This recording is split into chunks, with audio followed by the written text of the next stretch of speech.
Last time I sketched the deprivation account. That's a story or a theory about what it is about death that makes it bad. What's bad about death is the fact that because you're dead, because you don't exist, you're deprived of the good things in life. Being dead isn't intrinsically bad. It's not like it's an unpleasant experience, but it's comparatively bad. You're worse off by virtue of the fact that you're not getting the things that you would get were you still alive. If I'm dead, I can't spend time with my loved ones. I can't look at sunsets. I can't listen to music. I can't discuss philosophy.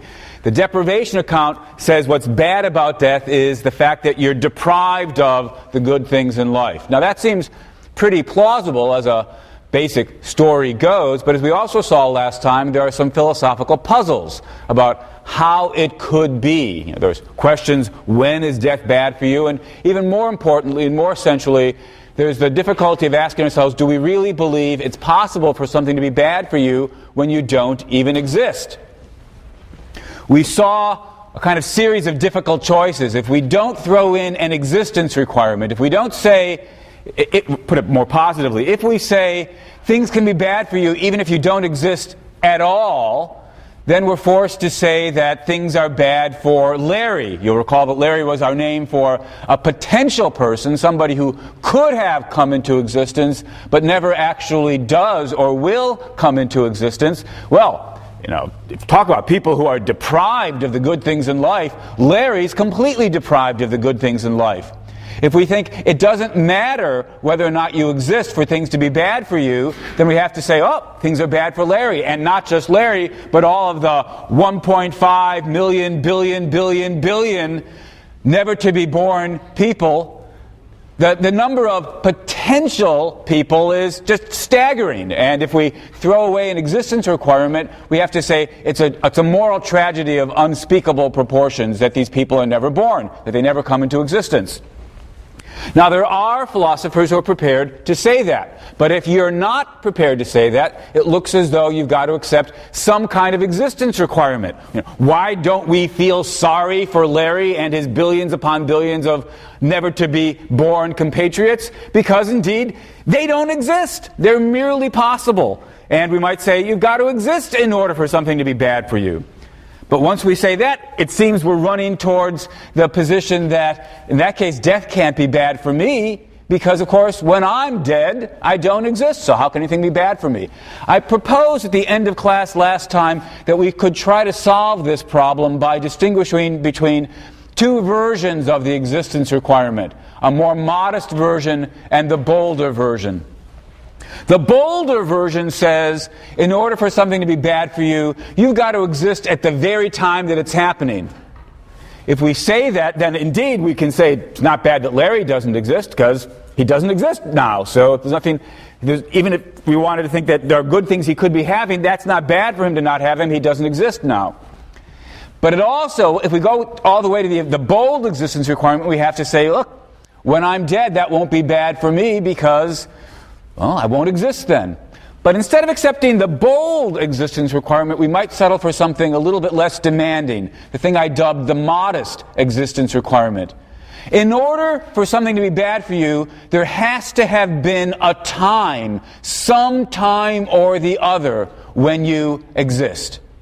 You've got to, as it were, exist at least briefly in order to get into the club, as we might put it, of those creatures, those possible creatures that we care about and are concerned about morally. You have to have gotten into the club by at least having existed for some period of time.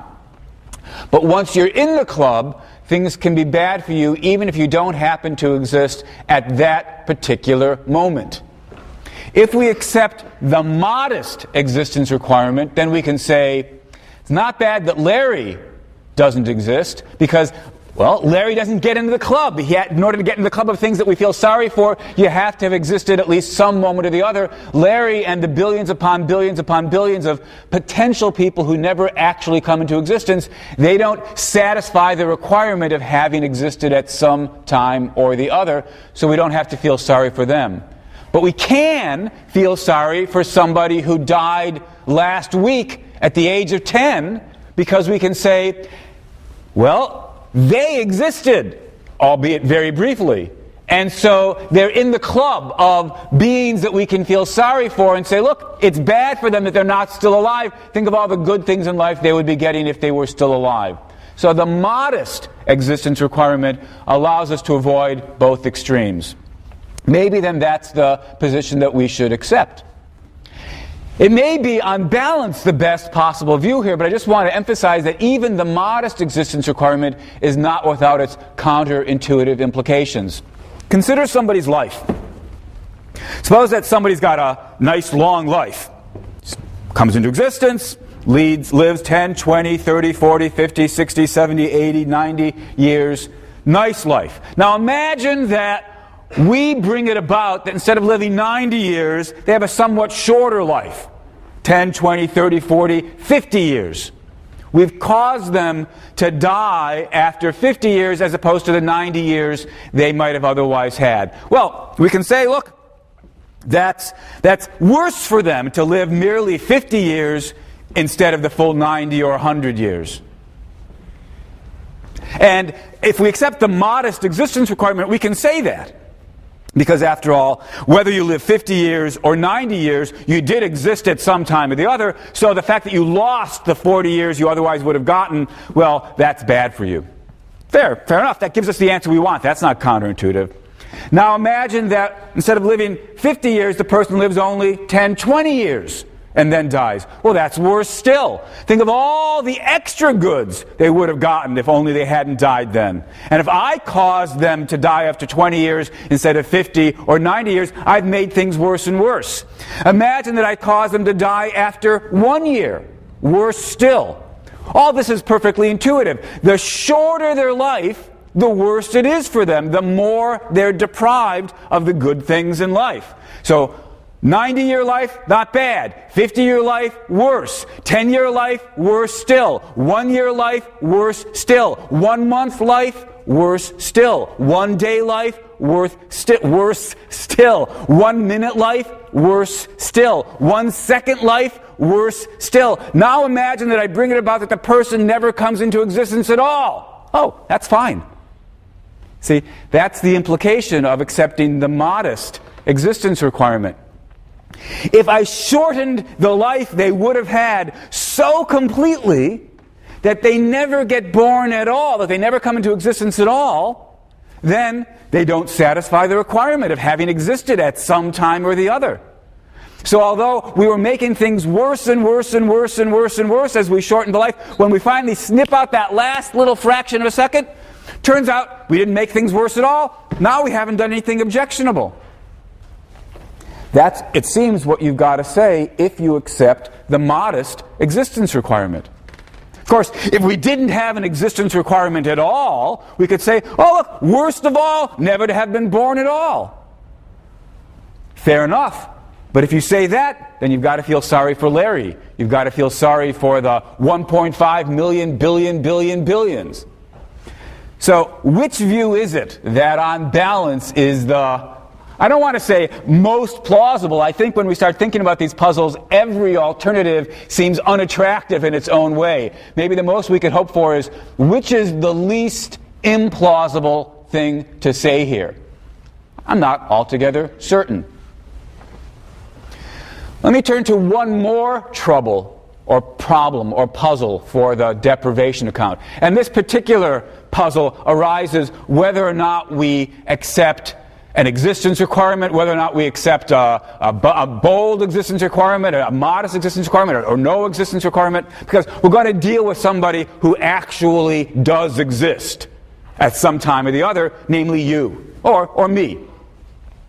This is actually a puzzle that some of you may have written your paper on, because it's the puzzle about Lucretius, the puzzle that Lucretius gives us. It's not a direct quote, but Lucretius basically says, look, most of us are upset and anxious at the fact that we're going to die. We think death is bad for us. There'll be this period after my death in which I won't exist. And the deprivation account helps say why that's bad, because during this period of non-existence, you're not enjoying the good things in life. Fair enough, says Lucretius, but wait a minute. the period after you die isn't the only period during which you don't exist. It's not the only period in which, if only you were still alive, you could still be enjoying the good things in life. There's another period of non-existence. It's the period before my birth. I think I've just switched the timeline here, but all right, imagine this is the period before my birth. Just like there'll be an infinite period after my death in which I won't exist, and realizing that fills us with dismay, there was, of course, an infinite period before I came into existence. Well, if non-existence is so bad, and by the deprivation account it seems that we want to say that it is, shouldn't I be upset at the fact that there was this eternity before I was born? But, says Lucretius, that's silly, right? Nobody's upset about the fact that there was an eternity before they were born. In which case, it doesn't make any sense to be upset about the eternity after you die of non-existence. Well, Lucretius doesn't offer this as a puzzle. Lucretius offers this as an argument that we should not be concerned about the fact that we're going to die. Most philosophers aren't willing to go with Lucretius all the way to the end of the bus route. Most philosophers want to say there's got to be something wrong with that argument someplace. There's got to be well, what are the possibilities here? One possibility is indeed to just agree with him, right? Nothing bad about the eternity before I was born. So, nothing bad of the eternity of non-existence. So, nothing bad about the eternity of non-existence after I die. Well, that's one possibility, to agree with Lucretius. Second possibility is to say, look, Lucretius, you're right. We really do need to treat these two eternities of non-existence on a par. But we could turn it around. Instead of saying with Lucretius, nothing bad about this one, so nothing bad about this one, maybe we should say instead, something bad about the one after we die, and so something bad about the one before we were born. Maybe we should just stick to the deprivation account and not lose faith in it. The deprivation account says it's bad that there's this period after we die, because if we weren't dead then, we would still be able to enjoy the good things in life. Maybe we should say, look, similarly then, when the deprivation account tells us it's bad that there's this period before we come into existence when we don't exist, because if only we had existed then, we'd be able to enjoy the good things in life. Maybe Lucretius was right, we have to treat both periods the same, but he's wrong in thinking we shouldn't think either period is bad. Maybe we should think both periods are bad. Well, that's a possibility. What other possibilities are there? Another possibility is to say, Lucretius, you're right, there are two periods of non-existence, but there's a justification for treating them differently. They're asymmetrical in a way that makes sense from the point of view of what we should care about. Well, it's easy to say that. The puzzle, most philosophers want to take that last way out. They want to say there's something that explains why it makes sense, why it's reasonable to care about the eternity of non-existence after my death, but where that doesn't apply to the eternity of non-existence before my birth. And then the puzzle is to point to a difference that would justify that kind of rationally asymmetrical treatment of the two periods. It's easy to say it's okay, it's reasonable to treat them differently. The philosophical challenge is to point to something that explains or justifies that.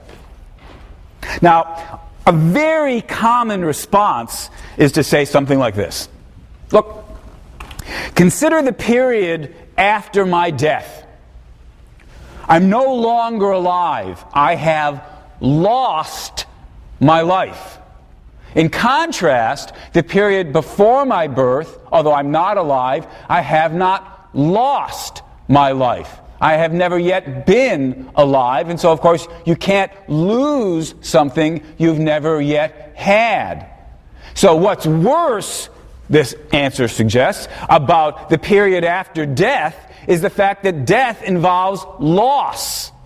whereas prenatal non-existence does not involve loss. And so the conclusion comes, and now we see why it's okay to care more about that one than this one, the one after death than the one before birth, because the one after death involves loss and the one before birth does not. It's a very, very common response, but I'm inclined to think that can't be an adequate answer. It's true, of course, that this period involves loss, because the very definition of loss is you don't have something that at an earlier time you did have. So this period involves loss. But the period before birth does not involve loss, because although I don't have life, I haven't previous to this period had life, so I haven't lost anything. Of course, there's another thing that's true about this prenatal period. To wit, I don't have life, and I'm going to get it. So I don't yet have something that's going to come in the future. That's not true about the post-life period. I've lost life, but it's not true of this period that I don't have life and I'm going to get it in the future. So this period involves loss. Interesting, in fact, we don't have a name for this other state where you don't yet have something that you'll get later, but you don't yet have it. Let's call that not loss, let's call it schmoss. Okay? So during this period, there's a loss of life, but no schmoss of life. And in this period, there's no loss of life, but there's a schmoss of life. And now we need to ask, as philosophers, why do we care more about loss of life than schmoss of life? What is it about the fact that we don't have something that we used to that makes it worse than not having something that we're going to? It's easy to overlook the symmetry here, because we've got this nice word, loss, and we don't have this word schmoss. But that's not really explaining anything. It's just pointing to the thing that needs explaining. Why do we care more about not having what once upon a time we did than we care about not having what once upon a time we will? Well, there are some other proposals that we might make. A couple of them have actually been sketched in some of your readings. So, for example, Tom Nagel, in his essay on death, says, look, here's the difference. It's easy enough to imagine, and indeed for there to actually be a possibility of my living longer. You know, suppose I die at the age of 80, and if I didn't die, then I'd continue living 90, 100, what have you. There it is. It's still me. When you imagine me with an earlier, rather with, living longer, you're imagining me living longer. To use the vocabulary that we introduced in thinking about some of Plato's arguments, we might say, although, suppose I die at age 80, that's a fact about me, it's a contingent fact about me. It's not a necessary fact about me that I died at 80. Suppose at 80 I get hit by a car. Not a necessary truth about me that I got hit by a car. I could have not gotten hit by a car and lived to the ripe old age of 90 or 100. When you die is not an essential feature of you. So it's easy for us to think about the possibility in which I live longer. But, says Nagel, when I try to imagine what would the alternative be, if I'm going to be upset about the prenatal non-existence, we have to imagine my being born earlier. I was born in 1954. Should I be upset about the fact that I was born in 1954 instead of 1944? I mean, that's the analog of being upset about the fact that I die in whatever it is, 2044 instead of living to 2054. Nagel says, but look, when you try to think about the possibility in which, instead of being born in 1954, I was born in 1944, and for the rest of you got to sort of plug in your own birth dates. Nagel says, you can't do it. The date of my death is a contingent fact about me. But the date of my birth is not a contingent fact about me. And by birth, we don't really mean, when I came out of the womb. That could be changed, perhaps by having been delivered prematurely or through cesarean, what have you. We really mean the time at which I come into existence. Let's suppose it's the time when the egg and the sperm join. That's not a contingent moment in my story. That's an essential moment in my life story. How could that be? We say, couldn't my parents have had sex earlier? 10 years earlier? Sure they could have. But remember, if they had had sex 10 years earlier, it would have been a different egg and a different sperm coming together. So it wouldn't be me. It would be some sibling of mine that, as it happens, never got born. But if they had sex 10 years earlier, some sibling would have been born. That's not me being born earlier. Different sperm, different egg makes for a different person. So you can say the words, if only I'd been born earlier, but it's not actually metaphysically possible. Well, it's an intriguing suggestion, but I think it can't quite be right, or at the very least, it can't be the complete story about how to answer Lucretius's puzzle. Suppose we've got a fertility clinic that has some sperm on hold and has some eggs on hold, in the sperm bank and in the egg bank, what have you. And they keep them here, frozen until they're ready to use them, and they thaw them out in whatever it is, 2020. And then the person's born. Of course, he could look back and say, if only they had put my sperm and egg together 10 years earlier. That would still be me, after all. Very same sperm, very same egg, makes for the very same person. So if only they had combined my sperm and egg 10 years earlier, I would have been born 10 years earlier. Well, so Nagel's wrong in saying it's not possible to imagine being born earlier. In at least some cases it is. Yet if we imagine somebody like this, somebody who's an offspring of this kind of fertility clinic, and we ask, would they be upset that they weren't born earlier? Again, it still seems as though most people would say, no, of course not. So the Nagel answer doesn't seem to me to be an adequate one. Well, there's another possible answer. This is Fred Feldman's answer, also in one of the papers that you've read. Fred Feldman says, Nagel's a contemporary philosopher, Fred Feldman's a contemporary philosopher. Feldman says, when I imagine, suppose I get killed by the bus in 2044, and if I imagine if only I hadn't died then, what is it that we imagine? We imagine, instead of living 80 years, living 90 or 95 or more. We imagine a longer life. But what is it that happens when I say, if only I'd been born earlier? Well, says Feldman, you don't actually imagine a longer life, you just shift the entire life and start it earlier. I mean, after all, suppose we just said, especially if I had asked you this question before setting all this up, but if only you'd been born in 1800. Nobody thinks, if only I'd been born in 1800, I'd still be alive. I'd be, 200 years old. You think, if I'd been born in 1800, I would have died, 1860, 1870, 1880, whatever it is. When we imagine being born earlier, we don't imagine a longer life. Nothing better about having a life earlier, according to the deprivation account. But when we imagine not dying when we actually die, we say, if only I died in 2050 instead of 2040, it's not that we imagine having been born later. We don't shift the life forward. We imagine a longer life. So Feldman says, no wonder, no surprise that you care about the non-existence after death, because when you imagine that being different, you imagine a longer life. But when you start thinking about the non-existence before birth and you imagine that being different, you don't imagine more goods in life, you just imagine them taking place at a different time. Well, that's an interesting possibility, I suppose. Doesn't seem to me, again, that it's got to be, maybe it's part of the story. Doesn't seem like it's going to be the complete story.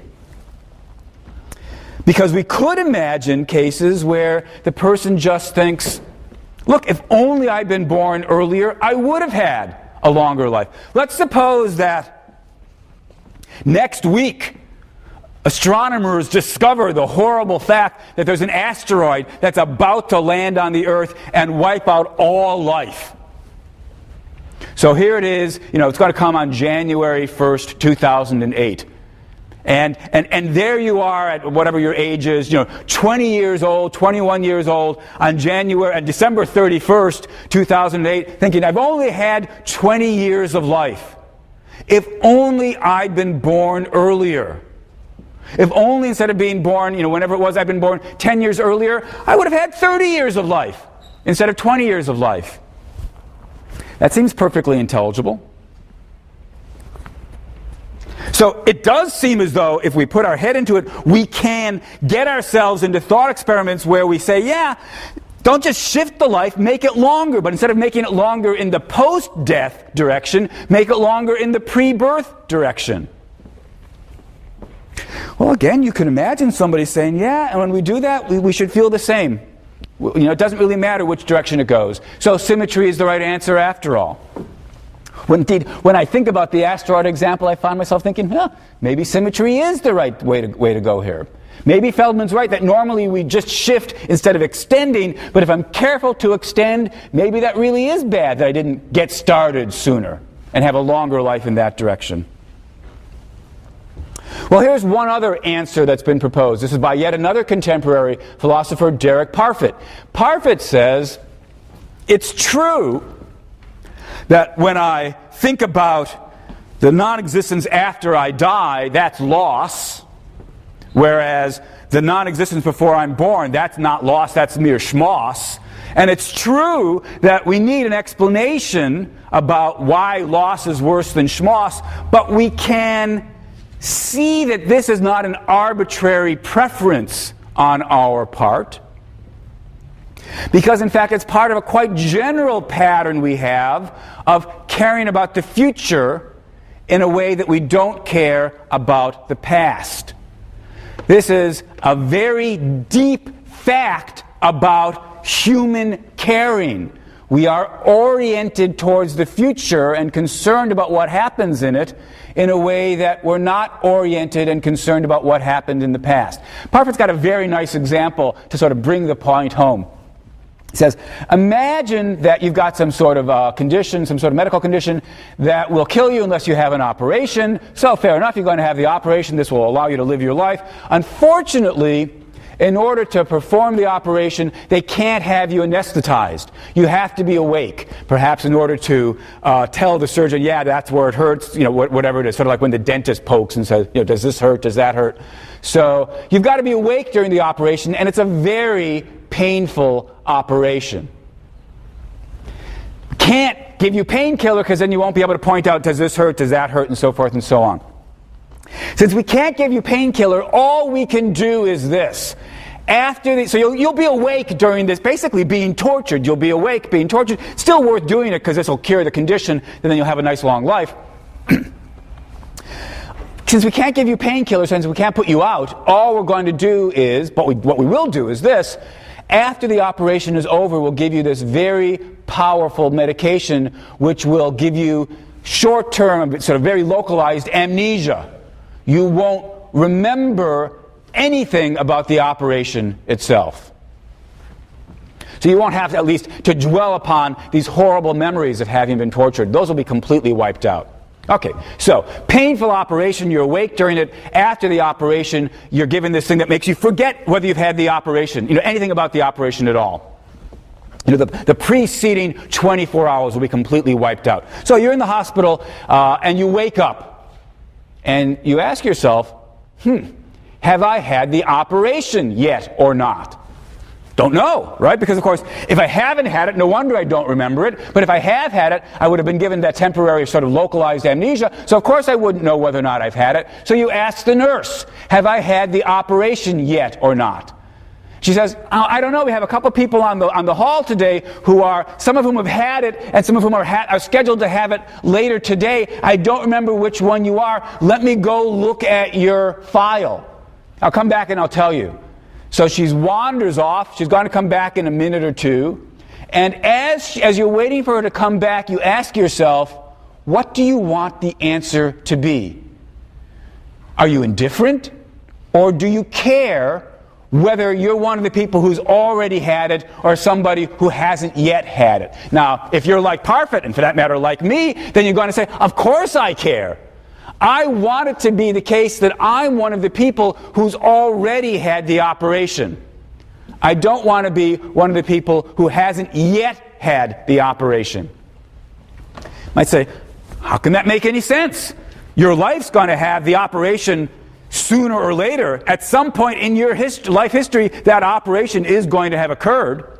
And so there's the same amount of pain and torture, regardless of whether you're one of the people that had it yesterday or one of the people that's going to have it tomorrow. But for all that, says Parfit, the fact of the matter is perfectly plain that we do care. We want the pain to be in the past. We don't want the pain to be in the future. We care more about what's happening in the future than we care about what's happening in the past. That being the case, no surprise, we care about the non-existence in the future in a way we don't care about the non-existence in the past. Well, that may be right as far as explanation goes, but we might still wonder whether or not it's any kind of justification. The fact that we've got this deep-seated asymmetrical attitude towards time doesn't in any way, as far as I can see, yet tell us whether or not that's a justified attitude. Maybe evolution built us to care about the future in a way that we don't care about the past, and this shows up in lots of places, including Parfit's hospital case, including our attitude towards loss versus schmoss, and so forth and so on. But the fact that we've got this attitude doesn't yet show that it's a rational attitude. How could we show that it's a rational attitude? Well, maybe we'd have to start doing some heavy-duty metaphysics, if what we've been doing so far isn't yet heavy-duty enough. Maybe we need to talk about the metaphysical difference between the past and the future. The past is fixed, the future is open, the direction of time. Maybe somehow we could bring all these things in and explain why our attitudes towards time make sense. I'm not going to go there.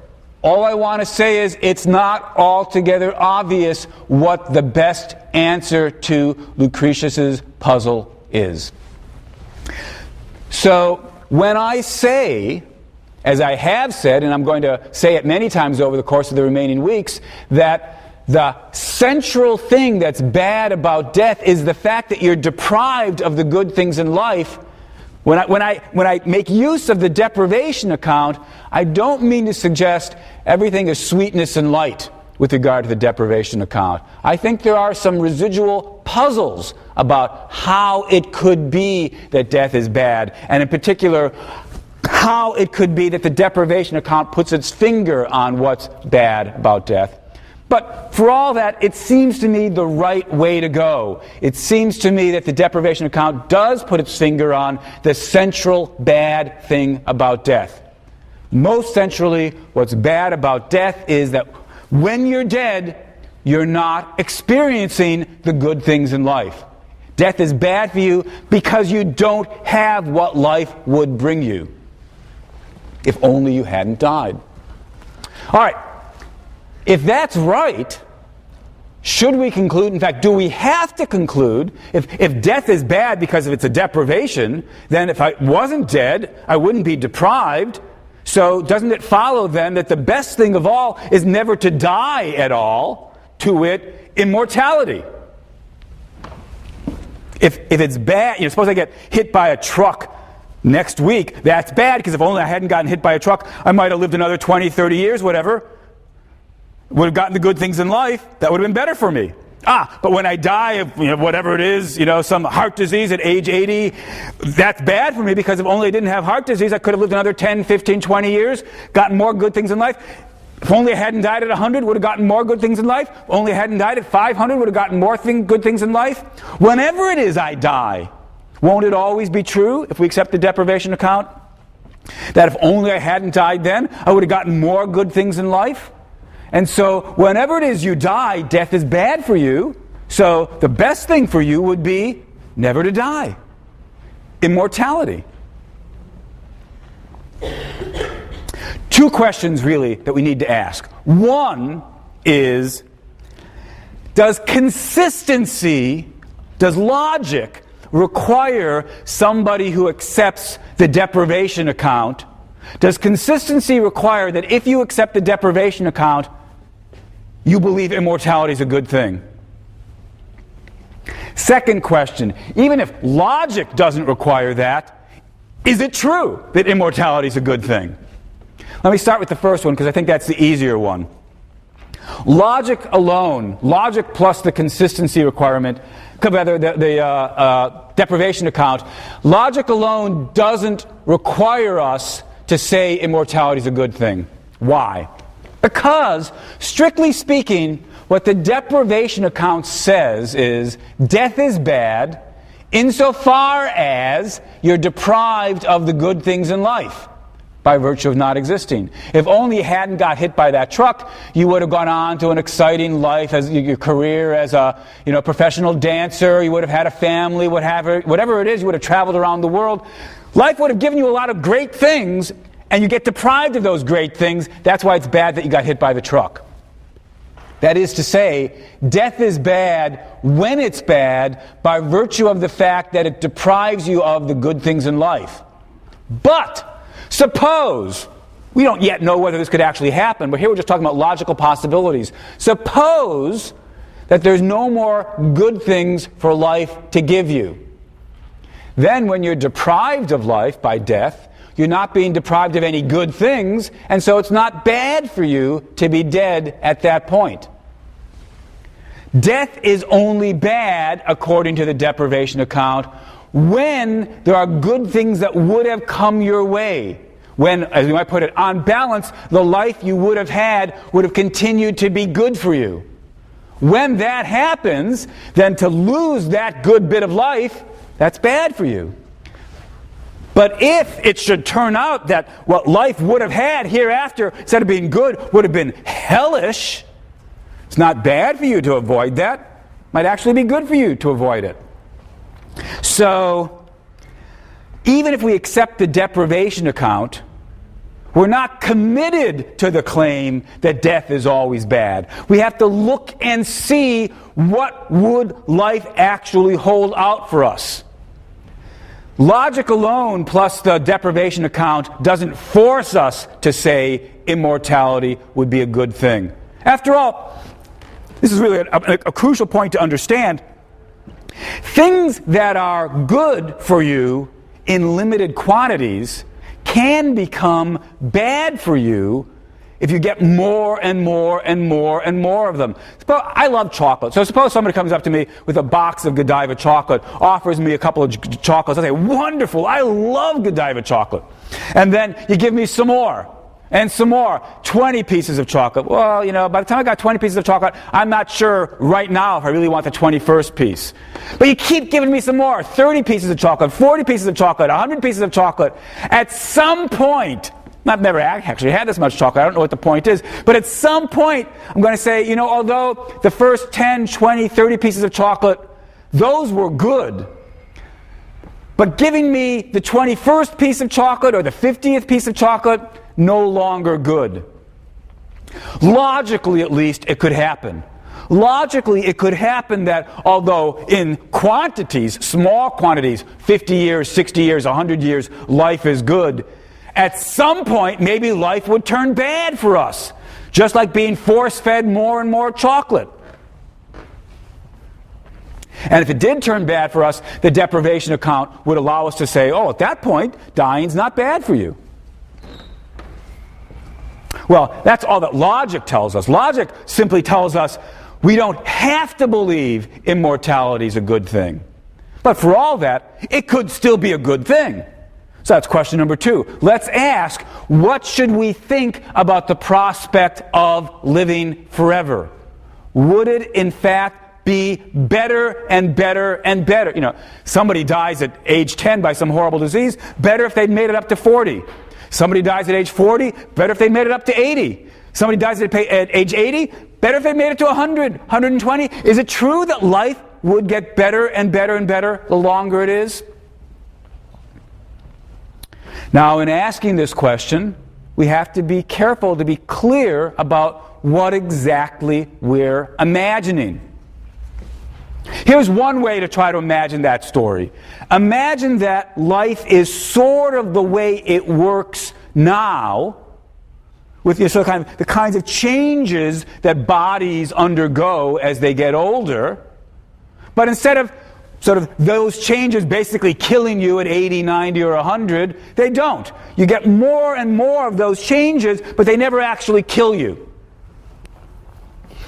This is the sort of thought experiment that Jonathan Swift undertakes in the passage from Gulliver's Travels that I've had you look at. He imagines Gulliver coming to a country where a subset of the people live forever, immortals.